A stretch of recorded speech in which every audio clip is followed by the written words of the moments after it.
Moneybagg Yo, one of the most consistent names in rap over the last several years. A Memphis artist who built his career from the ground up, turned mixtape momentum into mainstream dominance, and became one of the more commercially reliable figures in the game. His name carries weight. His catalog speaks for itself.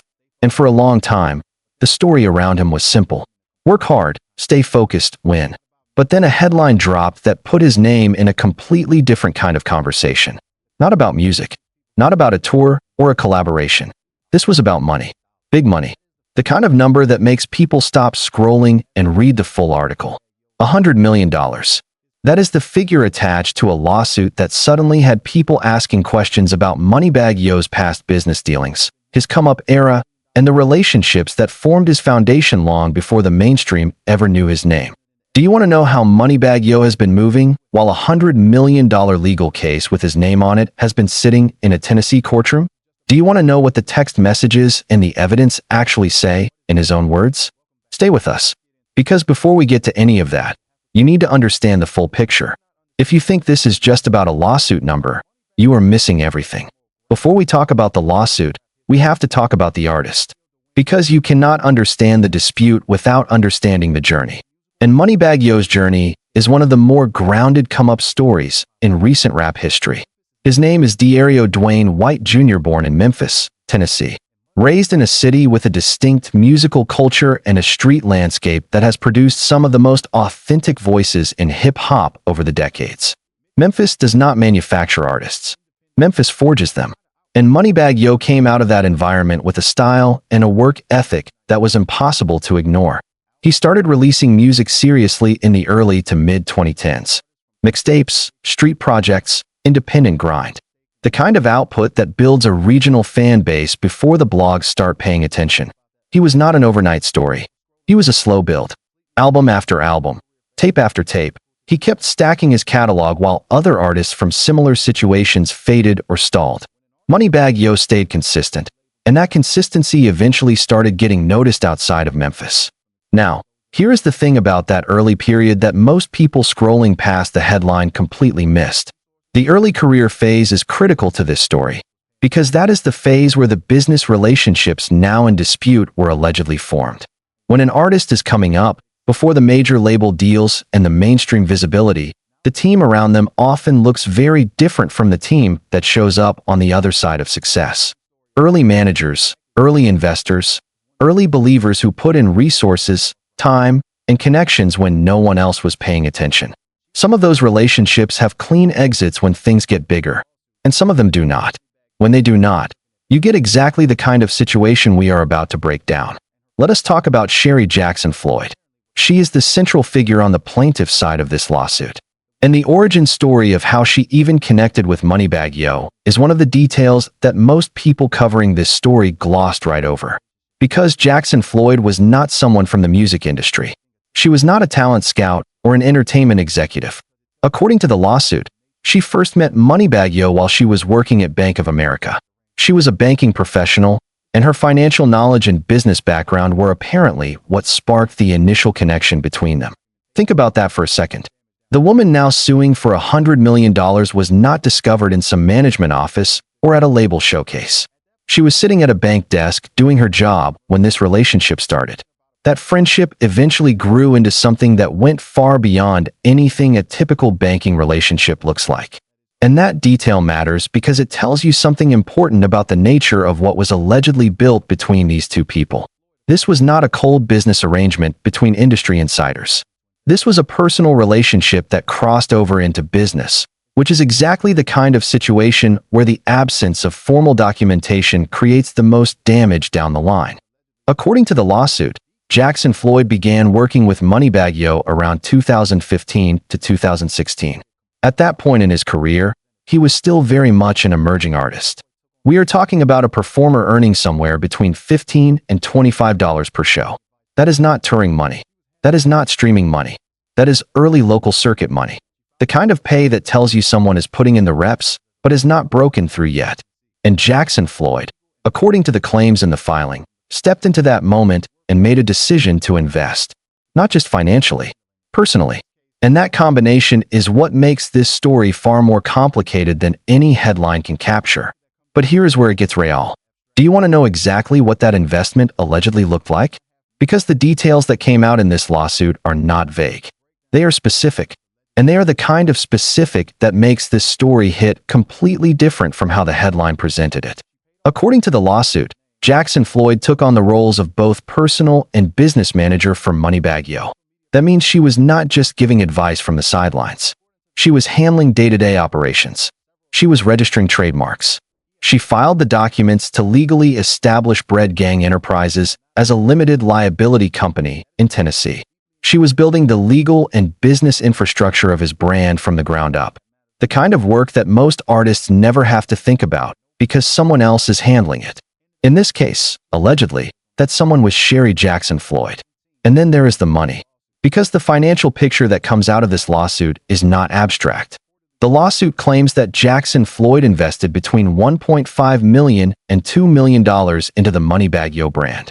But it is the breakdown of how that money was allegedly spent that changes the whole story. She reportedly put $125,000 down on a Rolls-Royce for him. She paid off credit cards linked to his name when he called and asked her to. She spent $50,000 on jewelry for him. She funded social media promotion to increase his digital presence and visibility. And according to the plaintiff's attorney, she also took care of several of his children during this period. He reportedly has 8 kids. That level of personal and financial involvement is not a standard management situation. That is a person who is deeply embedded in every dimension of someone's life, not just their career. And that distinction matters enormously when you are trying to understand how a banking professional with no prior music industry background ended up spending close to $2 million on an artist's come-up. By 2017, according to the lawsuit, that investment was showing results. Moneybagg Yo's annual earnings had reportedly grown to approximately $3 million. The lawsuit frames that growth as a direct product of Jackson Floyd's efforts and management. His most successful year to date at that point, even despite a run-in with the law and a fatal shooting at one of his concerts that could have derailed everything. Her attorney, Ralph Gibson, put it plainly. Obviously, he was the artist. But without her, he could not have gotten as big as he got. Whether that argument holds up in court is one thing. But the numbers being cited suggest that whatever was happening during that period was working. Now here is where the personal becomes legal. Because all of this investment, all of this involvement, all of this management, according to the lawsuit, was operating on what the amended complaint specifically describes as mere handshake agreements. Not a formal management contract. Not a signed document with defined terms.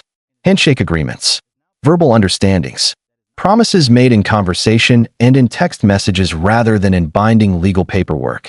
And that distinction is what this entire legal battle comes down to. Do you want to know what those promises allegedly were? Because this is where the lawsuit gets very specific. According to the claims, Moneybagg Yo promised Jackson Floyd weekly payments of $5,000. He promised her a Mercedes-Benz G-Wagon valued at approximately $150,000. And he promised her 1/3 of all past and future brand revenue. 1/3. Not a standard management commission. Not a percentage of touring income. 1/3 of everything the brand generated going forward. That is an enormous alleged commitment. And according to the lawsuit, not a single one of those promises was honored. Not the weekly payments. Not the vehicle. Not a cent of the revenue share.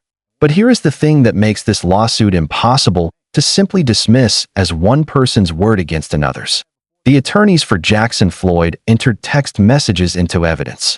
Actual text messages that they are presenting as proof of what was allegedly promised. And one of those messages, according to multiple reports on the case, appears to show Moneybagg Yo writing to her directly. The message reportedly reads, "Starting next week, he might give you $5K a week to at least show you. I'm not taking you for granted. Really appreciate you, Sherry. It'd be hard for me to show my feelings. Sometimes. G-Wagon comes soon. LOL."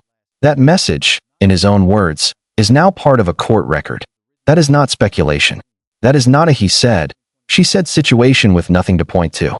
There is a text message in the court filing that the plaintiff's legal team is holding up as evidence of exactly the kind of commitments they say were made and then abandoned. And when a jury reads that message, the question they are going to be asking is a simple one. Does that read like a man who knew he had made a promise? Because if the answer is yes, that single text changes the entire shape of this case. And do you want to know what happened to Sherry Jackson Floyd personally as a result of all of this? Because the lawsuit does not just describe broken promises. It describes a specific chain of events that allegedly damaged her life in concrete ways. According to the complaint, Moneybagg Yo failed to make timely payments on the Rolls-Royce that she put $125,000 down on. He also failed to make timely payments on other accounts tied to her credit cards. And because those accounts were in her name or linked to her credit, the late payments and defaults destroyed her credit score. When her credit score was destroyed, she lost her job at the bank. The same bank where she had been working when she first met him. The career she had before the music industry entered her life was taken away from her, according to the lawsuit, as a direct result of financial obligations he failed to honor. That is the human cost underneath the $100 million headline. That is what this lawsuit is actually about on a personal level. A woman who walked into a music industry relationship from a stable career and allegedly walked out the other side with her credit destroyed, her job gone, and nothing to show for $2 million worth of investment. Now, let us talk about when this lawsuit was actually filed, because this is one of the details that almost nobody in the viral conversation mentioned. This case was not filed last year. It was not filed when the headlines started circulating. This lawsuit was originally filed in 2019 and amended in 2022. This legal dispute has been sitting in the Tennessee court system for 7 years. 7 years of filings, delays, legal maneuvering, and back and forth while Moneybagg Yo's career continued to grow, his streaming numbers continued to climb, and his tours continued to sell out. The reason this story exploded in the news cycle recently is not because the lawsuit is new. It is because the trial date was recently confirmed for October of this year in Shelby County, Tennessee. And something else happened that got people's attention. His lead attorney, a lawyer named Robert Spence, recently withdrew from the case right before a major trial.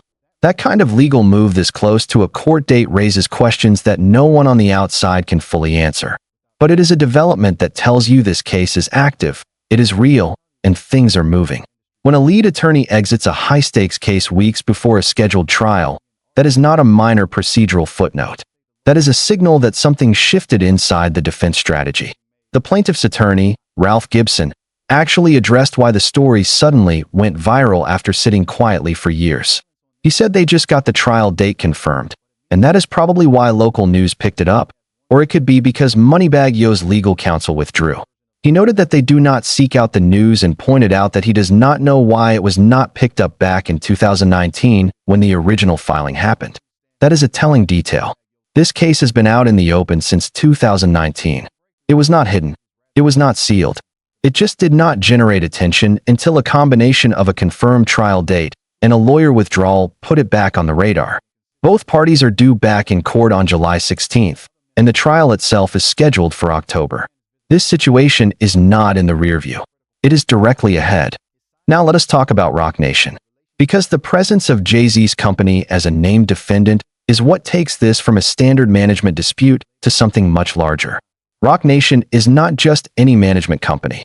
It is one of the most visible and powerful brands in entertainment, representing some of the biggest names across music and sports. When its name appears in a lawsuit, the story immediately carries a different weight. And that weight is not lost on anyone paying attention to this case. According to the lawsuit, Roc Nation became interested in Moneybagg Yo around 2018. When they signed him, Jackson Floyd alleges they effectively brought him into their infrastructure without compensating her for the role she played in building the career they were now inheriting. She claims she was never reimbursed for the money she spent supporting his rise. And importantly, the lawsuit claims that text messages and evidence show that Moneybagg Yo himself informed Roc Nation of Jackson Floyd's involvement in the business management aspects of his brand before signing with them. The allegation is that Roc Nation was not unaware, that they knew a prior management relationship existed and moved forward anyway, without honoring her financial stake in the brand or negotiating a buyout. Her attorney Ralph Gibson described what he calls the industry standard this way. He explained that what Roc Nation typically does when they bring in artists is compensate the local manager and producer who helped develop that artist. The argument being made is that they simply did not do that in this case. Neither Roc Nation nor Bread Gang Enterprises has publicly responded to the allegations. That silence is legally strategic, but it means that heading into October, the public only has one side of the factual picture. The defense will have its own version of events, and that version has not been presented yet. Now let us go back to the career trajectory, because the scale of what is being disputed only fully makes sense when you understand how dramatically Moneybagg Yo's commercial position grew after 2017. His mainstream breakthrough came in stages rather than through a single moment. The mixtape catalog he built in the early years established a base. Projects like Federal 3X, Too Heartless, and Heartless gave him street credibility and consistent regional pull. The collaboration with Young Dolph, another Memphis artist with massive influence, helped expand his visibility and connected him to a broader audience at a critical point in his trajectory. His signing with Interscope Records and the relationship with CMG, the collective music group label that Yo Gotti founded, gave him both major distribution and an independent label infrastructure simultaneously. Time Served, released in 2020, debuted at #1 on the Billboard 200. For a Memphis rapper who had been putting in years of independent work, that number represents a complete validation of everything that came before it. It also changes the financial reality of an artist's career almost overnight. A Gangsta's Pain in 2021 followed at the same commercial level and produced Waukesha, which brought him mainstream radio exposure that added another dimension to his audience. By this point, Moneybagg Yo was a proven commercial force. His tour sold out. His features commanded real rates. His streaming numbers placed him among the most listened to artists in the genre. Now think about that growth in the context of the lawsuit. Jackson Floyd is not just asking for the value of what she put in between 2015 and 2018. She is asking for a constructive trust granting her 1/3 of revenues dating back to January 1st of 2017, plus a full accounting of every dollar the artist has earned since then. That is what the $100 million figure is built around. Not just the initial investment. The compounded value of what the brand generated after she was allegedly removed from it. That is how a management dispute from the come-up years becomes a 9-figure legal claim by the time it goes to trial. Now let us talk about something the viral conversation around this story completely collapsed together. The difference between Moneybagg Yo's public silence and what people imagined his private reaction must have been. Do you want to know what Moneybagg Yo has actually said about this lawsuit publicly? Here is the answer. Nothing. Not a word. No statement. No social media post addressing the case directly. No interview comment. Complete public silence. And while that silence became the canvas that the internet painted its own narrative on, the reality is much simpler. When you are a named defendant in an active lawsuit heading toward an October trial, your legal team tells you to say nothing publicly. That is not mysterious. That is standard legal strategy. Anything said publicly can and will be used in the courtroom.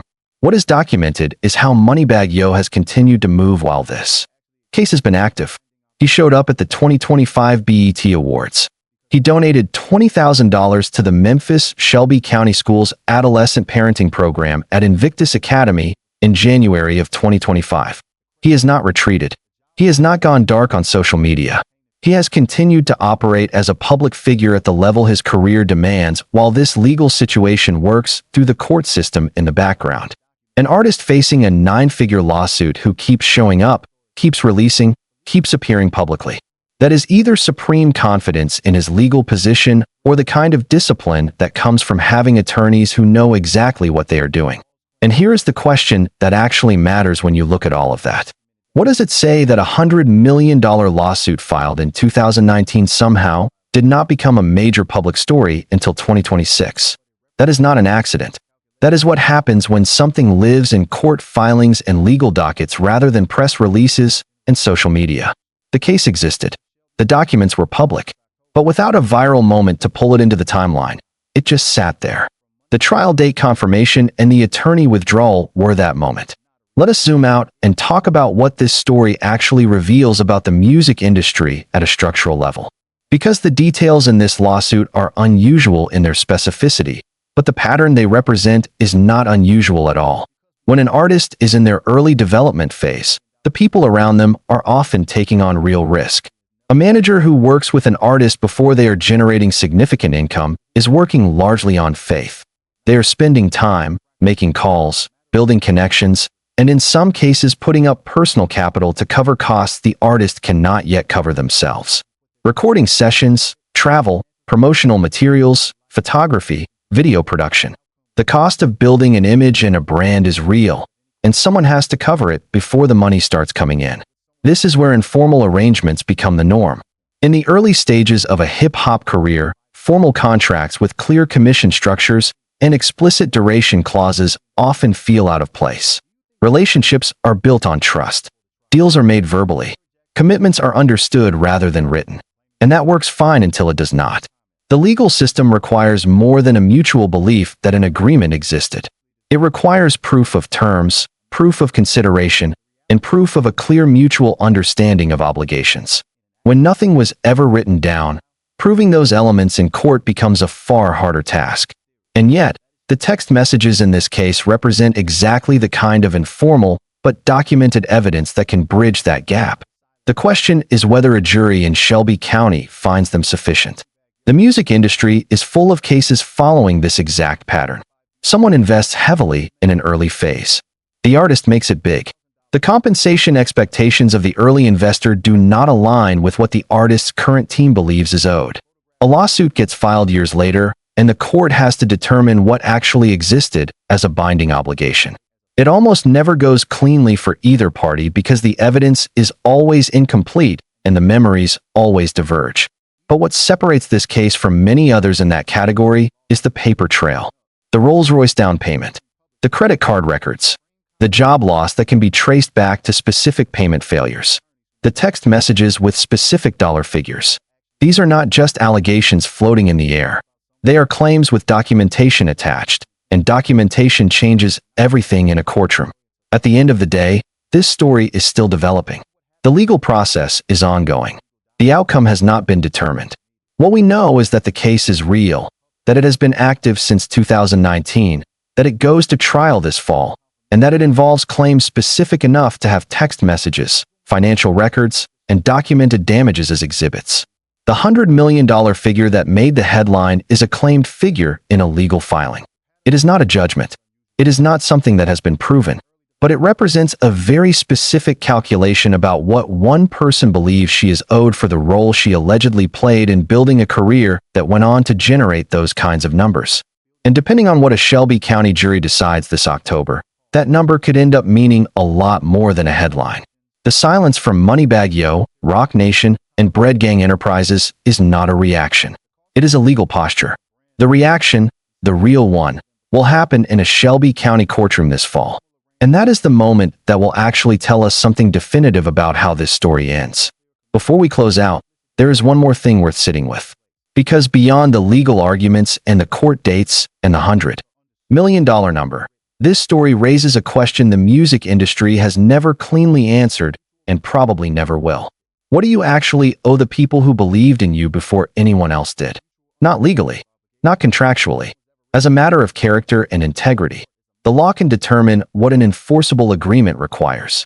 The law cannot determine what a person owes to someone who put their career, their credit, their financial stability, and years of their life into building something for you when the outcome was far from guaranteed. That is a question that lives outside of any courtroom. And it is one that every artist who made it with someone else's help has to answer for themselves at some point. Sometimes that answer is handled quietly and privately. And sometimes it ends up on a court docket in Tennessee, scheduled for October, with a $100 million price tag attached to it. Do you think Moneybagg Yo will address this publicly before the trial? Do you think Sherry Jackson Floyd has the evidence to back up what her attorneys are claiming in that courtroom? Drop your thoughts in the comments. And check out what is on screen for more deep dives into the stories that actually deserve your full attention.